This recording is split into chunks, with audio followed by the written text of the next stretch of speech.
Welcome to Complexity Made Simple. My name is Paul Allen, and the subject of today's video newsletter, well, we're going to take a look at Statistical Process Control, SPC.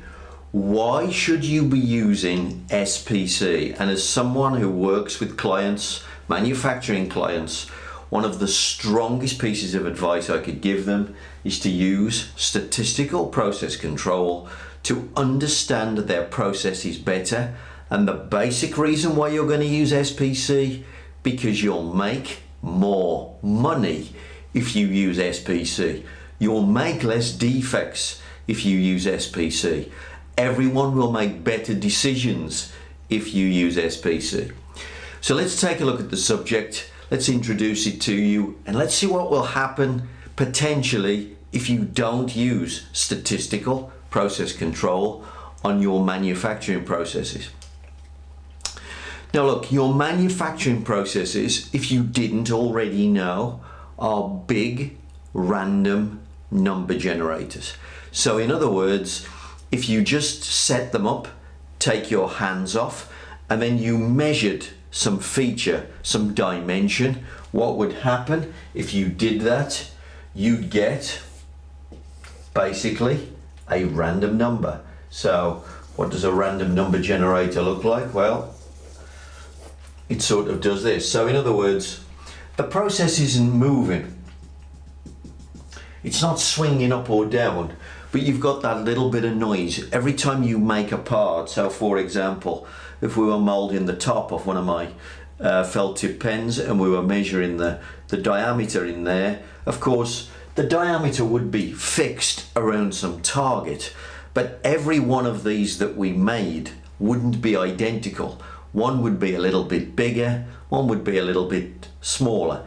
And essentially, your process generates a random number for that dimension. It's a random number generator. Another way to think of it is it generates a natural process behavior.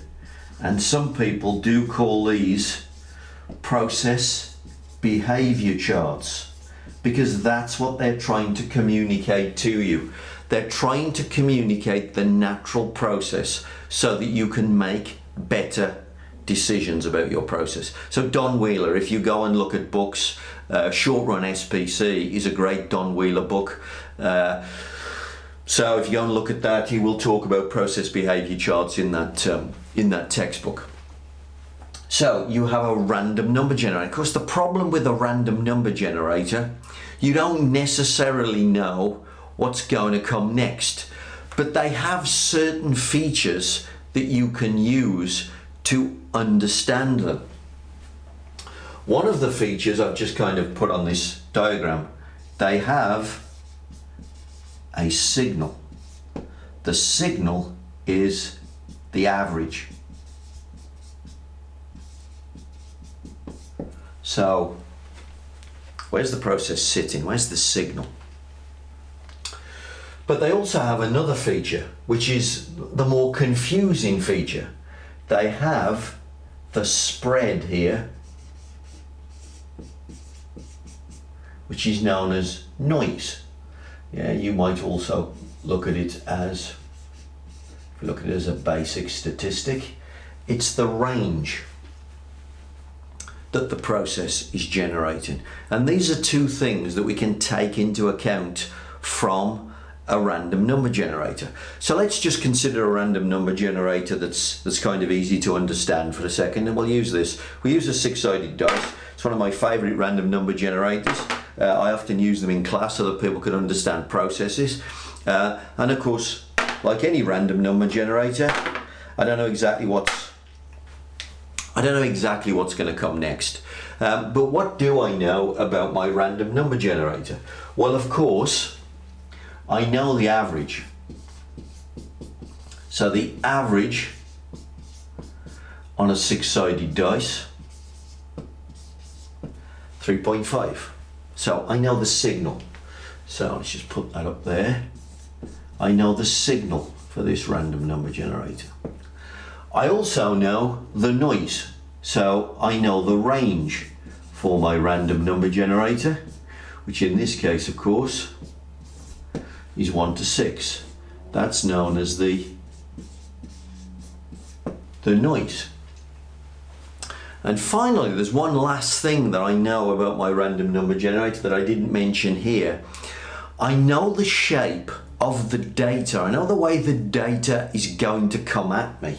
So in other words, for the 6-sided dice, what I know is that if I roll 1,000 times, of course, what I will get is a nice uniform distribution. It won't be perfectly flat. 1, 2, 3, 4, 5, 6. So I know the distribution.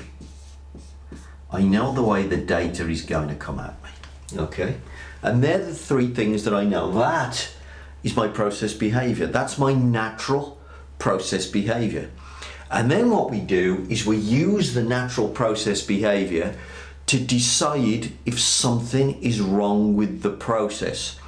We're not going to use the chart to decide if there's something wrong with a part, by the way. It's not telling me that the part is a problem. It's telling me that the process has a problem. Its behavior has changed. So for instance, if I took my random number generator and I rolled it and I said 7, what would you say to that? Well, straight away you would know something is wrong with this process, because it isn't what this process does. This process has a range of 1 to 6. It has a distribution that goes up to 6. It's got an average of 3.5.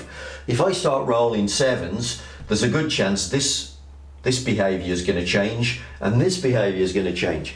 It isn't what your process does. It's not normal to this random number generator. And just to make the point about the fact that it doesn't grade the part, the spec in this case could be 0 to 8 is perfectly okay. Therefore, getting a 7 in this case, I wouldn't be producing a defect, but the process behavior chart would be telling me something's wrong with my machine. Your machine is deteriorating. It's performing in a way which is not normal to it. And that essentially is what SPC is. It takes a snapshot of natural process behavior. And by the way, the snapshot comes from the process itself. So these aren't tolerances. Any limit that we put, this limit here on this range, this came from the dice. I've got a 10-sided dice here, which goes from 0 up to 9. Clearly, its behavior would be different here. The average is up at 4.5, I believe, and the range is 0 to 9. That would be the natural behavior for this process.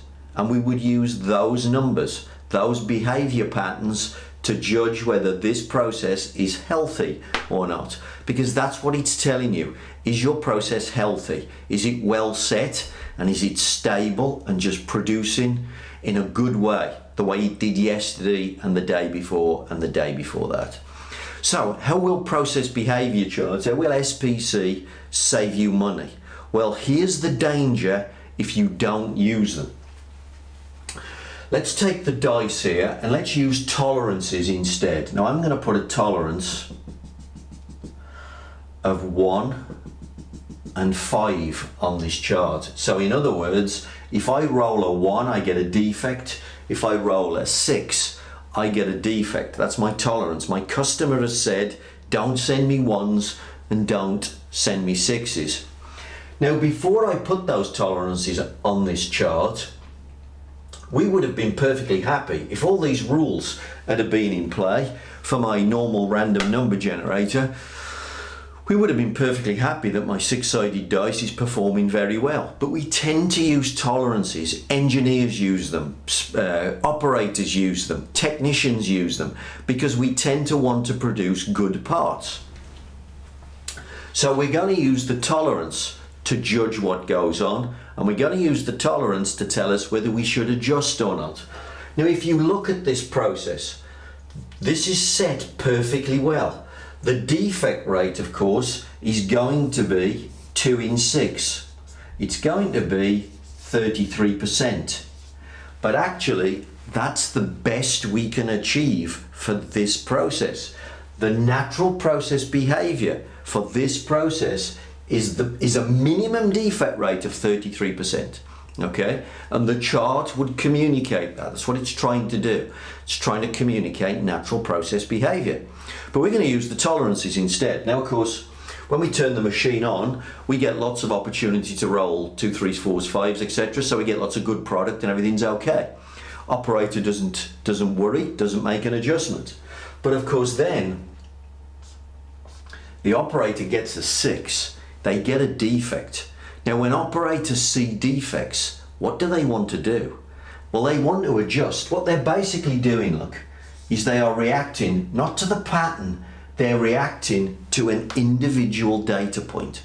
And that's dangerous, because an individual data point is not telling you whether the process is performing well or badly. But because we have an out of spec result, we are going to react to it. What does the operator want to do? Well, what he's going to want to do, he's going to want to adjust the process in this direction. How much will he adjust it by? Well, he'll probably adjust it by 1, which means now, of course, I can get zeros out here. Okay, so he makes the adjustment. And he carries on running the process, and of course there's a good chance that he'll have some good product again, and he thinks he's fixed the problem. Then what does he do? Well, now he gets another one, but this time he gets one out here, out at 0.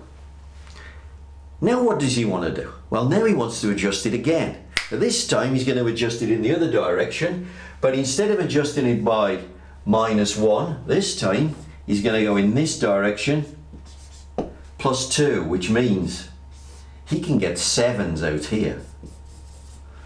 So look, before we started using tolerances on this process, we had a defect rate of 33%. Now we're using tolerances, and we're allowing the operator or the technician or the engineer to adjust the process backwards and forwards. And they're doing it but from one data point, which is a very bad habit to get into. From one data point, they are making an adjustment. What have they done?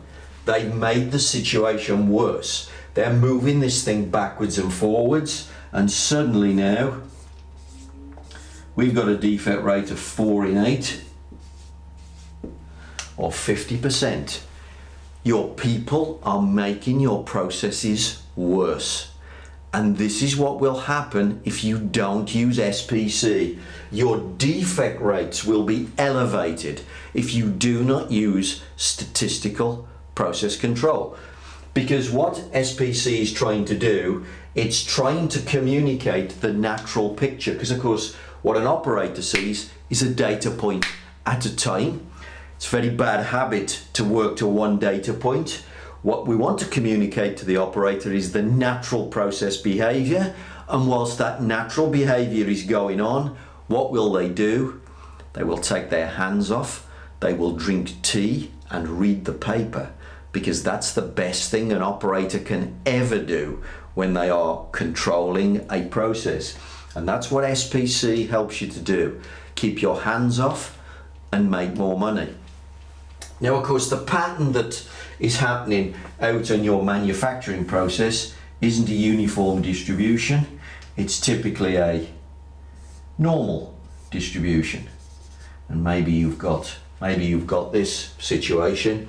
And of course, what the operator will do, look, maybe there's 2% defects in that tail, 2% defects in that tail. What will they see most of the time?